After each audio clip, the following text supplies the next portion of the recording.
तो एक साधक ने कमेंट करके हमसे एक बहुत ही महत्वपूर्ण सवाल पूछा है कि हमारे घर में जब भी खाना खाते हैं तो थोड़ा जूठा बच जाता है। वो जूठा हम गाय को खिलाते हैं, लेकिन एक दिन एक पंडित ने बताया कि गाय को जूठा खिलाने से घर में गरीबी और दरिद्रता आती है। क्या ये बात सच है?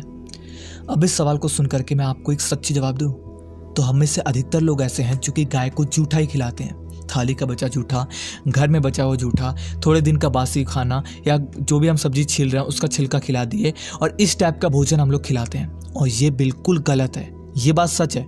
इसको हमें बिल्कुल भी गाय माता को नहीं देना चाहिए, क्योंकि हम उन्हें माता कहते हैं। बट एक बात को सुनना, आप मुझे गाली मत दो, मत कहो कि मैं तो खिलाते रहूंगी। वीडियो बंद कर दो। वीडियो बंद करने से पहले सुनो, आपकी मजबूरी बन चुकी है गाय को जूठा खिलाना। ये बात भी आप सुनो, सच्ची बता रहा हूँ, आपकी मजबूरी बन चुकी है, क्योंकि इसमें आपकी गलती नहीं है, इसमें गलती है पार्वती माता की। सुनना मेरी बात। कुछ लोग कहते हैं कि पार्वती माता की कहानी है, कुछ लोग कहते हैं सीता माता की है। मैं आपको कहानी सुना तो पहले कहानी को सुनो। तो कहानी की शुरुआत होती है पार्वती माता से। तो एक दिन तीज का व्रत रखी थी माता।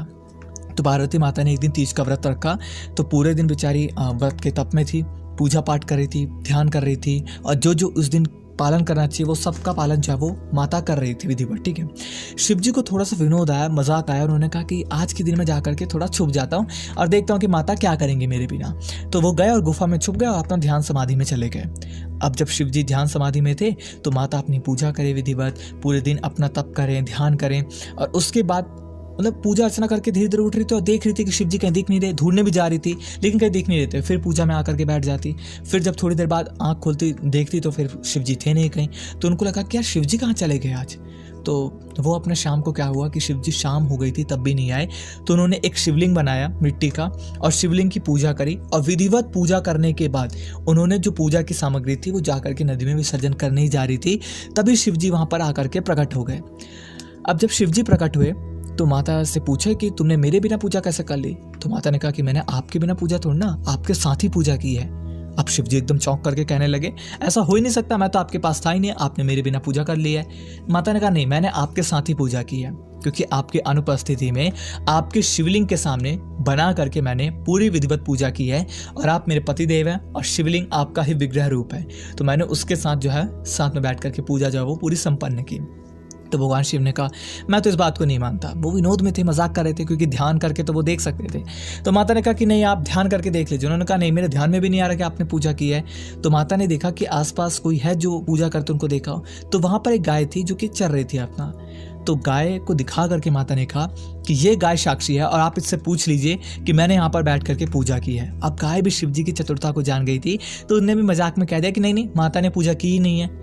अब गाय की इस बात को सुनकर के माता को क्रोध आया कि मैंने तो पूजा की थी, आपने देखा नहीं माता। तो एकदम से जब क्रोध में थी तो शिव जी ने कहा कि नहीं नहीं, मैंने देखा ध्यान में, आपने विधिवत जो है पूजा की थी, मैंने सब देखा, आप परेशान मत हो, ज्यादा गुस्सा मत हो।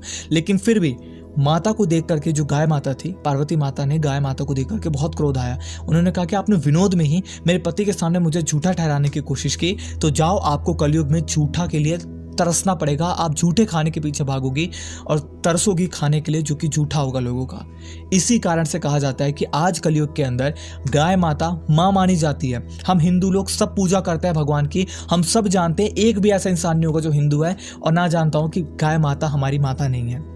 लेकिन फिर भी हम अपना जूठा, घर का बासी और ऐसा खाना देते हैं। अब आप लोग अगर शुद्ध भी देते हो कि तो बहुत सारे लोग ऐसा खाना देते हैं हिंदू होने के बावजूद, जो कि खाने लायक नहीं है, लेकिन गाय को दिया जाता है और गाय खाती है। तो इसी स्टाफ के कारण जो है वो गाय की ऐसी अधोगति होती है कलयुग के अंदर। पर ये लोक प्रचलित कथा है। तो आप सबसे भी मैं एक चीज़ कहना चाहता हूँ कि ये जो कथा के अनुसार आपको पता चला कि गाय को जूठा खाने की विधि जो है वो रखी गई है, लेकिन आप लोग ऐसा बिल्कुल ना करें। मेरी बात माने, मेरी बात को सुने पहले आप लोग। आप कहेंगे कि हम तो अपने घर का जूठा फिर किसको दें, जूठा देने की जरूरत नहीं है। मेरी बात को सुनो, आप जब भी खाना बनाते हो सकता है कि ज़्यादा खाना भगवान आपके घर में कर देते हो, बहुत ज़्यादा, लेकिन आप जब थाली में लेते हो तब तो ज़रूरी नहीं है ना कि आप भर के खाना लो। आपको कितनी भूख लग रही है ना, अगर आप 5 रोटी खाते हो 2 रोटी ही रखो। अगर आप भर के चावल खाते हो बहुत थोड़ा सा चावल रखो। अगर आप भर के सब्जी खाते हो बहुत कम सब्जी रखो। आपको लगे कि मेरा पेट नहीं भरेगा लेकिन मैं कम रखूंगा। इससे क्या होगा, जो थाली में आपका भोजन होगा वो जूठा नहीं बचेगा। जो अलग से आपका बन करके पड़ा है खाना, एक्स्ट्रा पड़ा है, वो पड़ा रहेगा, चलेगा। वो आप अगर जा करके गाय को देते हैं तो कोई पाप नहीं है। लेकिन अगर आप जबरदस्ती थाली में 10 रोटी डाल ली, बहुत भर के चावल डाल लिया, अब खाया इतना सा और सब बासी बच गया इधर उधर लथर पत्थर करके। तो ये बहुत गलत है। आप थाली में मत बचाओ, थाली में बचाना भी इंपॉर्टेंट नहीं, थोड़ा खाना लो और वही खाना खाओ। अगर भूख लगती है तो और खाना और ले लो, तब परेशानी नहीं है, लेकिन जितना आपको भूख लगे उससे कम ही स्टार्टिंग में लो, जिससे थाली में कुछ ना बच सके।